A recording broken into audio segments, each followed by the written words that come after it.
నిజంగా ఇస్తున్నారా లేదా అనేది అనుమానమే.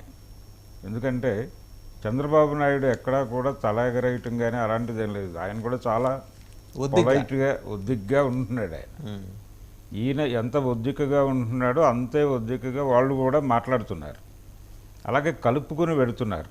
ఎందుకంటే నిజానికి మొన్న ఎన్డీఏ ప్రభుత్వాన్ని నిలబెట్టడంలో పర్టికులర్గా సౌత్ నుంచి చాలా సపోర్ట్ దొరికింది. అది ఏపీ నుంచి దొరికింది. ఏపీ నుంచి దొరికినటువంటి సపోర్ట్లో చంద్రబాబు నాయుడుతో వాళ్ళు అలయన్స్లోకి వెళ్ళటం అనేది విపరీతంగా కలిసి వచ్చినటువంటి అంశం వాళ్ళకి. అందుకని చంద్రబాబు నాయుడు గారికి ఖచ్చితంగా ఆ ఇది ఇచ్చి తీరాలి అని అనుకుంటున్నారు వాళ్ళు. అందుకని అమిత్ షా గారు ఆ పద్ధతిలో ట్వీట్ చేసి ఆయనకు ఒక రకమైనటువంటి అంటే కేంద్ర ప్రభుత్వం నుంచి తరపున గౌరవం ప్రకటించినట్టే. ఇదే అమిత్ షా గారికి గతంలో అంటే ఇంకా ఏడాది కూడా కాలేదు చంద్రబాబు నాయుడు గారి అరెస్టు ఆ వ్యవహారాలన్నీ మనకు తెలుసు. ఈ అరెస్టు జరిగినప్పుడు కూడా హోంమంత్రిత్వ శాఖ అనుమతి తీసుకునే అరెస్టు జరిగింది. అంటే రాష్ట్ర ప్రభుత్వం అరెస్టుకి ముందడుగు వేయటానికి ఒక అనుమతి తీసుకునే కదిలారు అనేది కూడా ప్రపంచం అంతా తెలిసిన విషయం అది. కాబట్టి అదే అనుమతి ఇచ్చినటువంటి వ్యక్తి ఇప్పుడు ఆయన ట్వీట్ చేశాడు చంద్రబాబు నాయుడు గారిని నేను కలిశాను అని. నిజానికి చంద్రబాబు నాయుడు ఆయన్ని కలిశాడు.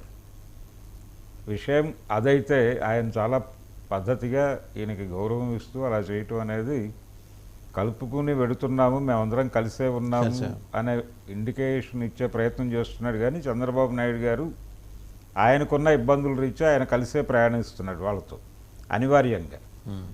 అంటే ఈయన ఒద్దిక వెనకాల ఒక రీజన్ ఉంది. ఈయనకి సంబంధించినటువంటి స్ట్రేట్ ఇష్యూస్ ఉన్నాయి. అలాగే ఈయన తాలూకా కేసులో కూడా ఉంది. ఆయనను కూడా ముగ్గులోకి లాగి నుంచోబెట్టాలి అనే ఉద్దేశంతోనే ఆ రోజున అరెస్టు విషయంలో వాళ్ళు ముందడుగు వేయండి పర్వాలేదు అని చెప్పి ఒక రకంగా పచ్చజెండా ఊపారు. అప్పటికి బీజేపీ వ్యవహరిస్తున్న స్టైల్ వేరు. అయితే ఏపీలో చంద్రబాబు నాయుడు గారి గ్రాఫ్ పెరిగింది. ఖచ్చితంగా జగన్మోహన్ రెడ్డి కంటే ఎక్కువ ఎంపీలు టీడీపీకి వచ్చే అవకాశం ఉంది అనే దానిలో స్పష్టత వచ్చిన తర్వాతే వాళ్ళు చంద్రబాబుతో పొత్తుకు వెళ్ళారు. అప్పటి వరకు పవన్ కళ్యాణ్ గారు ఎన్నిసార్లు రూట్ మ్యాప్ ఇవ్వండి అని అడిగినా కానీ వాళ్ళు ఏమీ పట్టించుకోలేదు. పైగా వైఎస్ఆర్సీపీకి టీడీపీకి సమాన దూరంలో మేము ప్రయాణిస్తామని కూడా ప్రకటించారు వాళ్ళు అధికారికంగా భీమవరం నుంచి. కాబట్టి ఇదొక జస్ట్ ఎవరి ప్రయోజనాల కోసం వాళ్ళు వ్యవహరిస్తున్న ఒక డ్రామా కనిపిస్తోంది అక్కడ ఢిల్లీలో. అంతకుమించి వాళ్ళ మధ్య ఆప్యాయతలు అనేది స్పష్టంగా కనపడకపోయినప్పటికీ ఒకటి మాత్రం ఏంటంటే అమిత్ షా ఆ రకంగా ట్వీట్ చేయడం అనేది నిజంగానే ఆసక్తి కలిగించిన అంశం.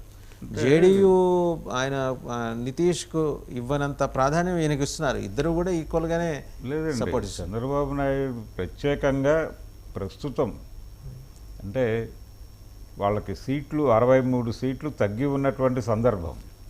ఇండియా కూటమికి సీట్లు పెరిగి వాళ్ళు పార్లమెంట్లో చాలా సీరియస్ ఆర్గ్యుమెంట్స్ చేస్తున్నారు, నిలదీస్తున్నారు. రేపు సెషన్ ఎలా నడుస్తుంది అనే విషయంలో కూడా కొంచెం గందరగోళం ఉంది ఎన్డీఏలోనే. కాబట్టి కాపాడుకోవాల్సినటువంటి అవసరం ఉంది, నిలబెట్టుకోవాల్సినటువంటి అవసరం ఉంది వాళ్ళకి. వీటన్నిటి రీత్యా కూడా రెండోది చంద్రబాబు నాయుడు గారు కూడా అటువైపు రిలేషన్స్ కూడా ఉన్నాయనే విషయం వీళ్ళకి తెలుసు స్పష్టంగా. ఆయన తెలుగు రాష్ట్రాల్లో కనిపించకుండా కాంగ్రెస్తో నడిచిన వ్యవహారం వాళ్ళకి తెలియంది కాదు. తెలంగాణలో కావచ్చు, అలాగే ఏపీలో కావచ్చు. ఇవన్నీ తెలిసి వాళ్ళు చంద్రబాబుతో చాలా జాగ్రత్తగా వ్యవహరిస్తున్నారు. ఆయన్ని వదులుకోవడానికి సిద్ధంగా లేదు, ఆయన నిలబెట్టుకోవాలి ఎట్టి పరిస్థితుల్లోనూ, చాలా కీలకం.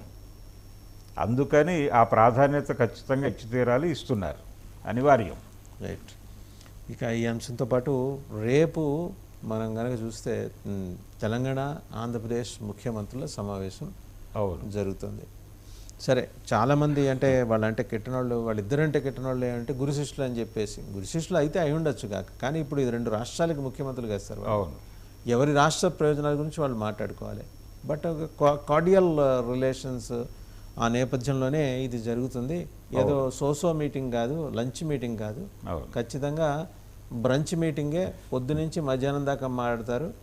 వాళ్ళు ఎవరు రాష్ట్ర ప్రయోజనాలకు సంబంధించి వాళ్ళు నిక్కచ్చుకుంటారు, నిర్దిష్టంగా చెప్పుకుంటారు. అండ్ మనకి ఆంధ్రప్రదేశ్కి ఏం రావాలి అనేది ఈయన చెప్తారు, అలాగే తెలంగాణకి ఏం ఉంచుకోవాలనేది ఆయన చెప్తారు. ఎవరు ఆ విషయంలో తగ్గరు అని అంటున్నారు. ఏది నిజం సార్? ఇది మార్కెటింగ్ వ్యవహారం లేకపోతే జరగదు అనే ప్రచారం కూడా ఒకటి జరిగింది కదా మొన్నటి నుంచి. ఎప్పుడైతే ఆయన లేఖ రాశాడు, ఈయన స్పందించి సభ మనం కలుద్దాము అని ఇక్కడ ప్రజావేదికల మీద మనం కలుద్దామని అనుకున్న తర్వాత ఈ సమావేశం జరగదు అని చెప్పి ఒక ప్రచారం మొదలైంది. ఈ ప్రచారం ఎవరు చేశారు అనేది పక్కన పెట్టేస్తే వీళ్ళిద్దరూ కలవటం అనేది జరుగుతోంది. జరిగిన తర్వాత అంటే కేవలం రాష్ట్ర ప్రయోజనాలతో పాటు ఆయన పార్టీ ప్రయోజనాలు కూడా ఉన్నాయి ఆయనకి, చంద్రబాబు నాయుడు గారికి. అంటే తెలుగుదేశం పార్టీని తెలంగాణలో ఎలా ఓపెన్ చేయాలి, ఏ పద్ధతిలో ఓపెన్ అవ్వాలి, ఎలా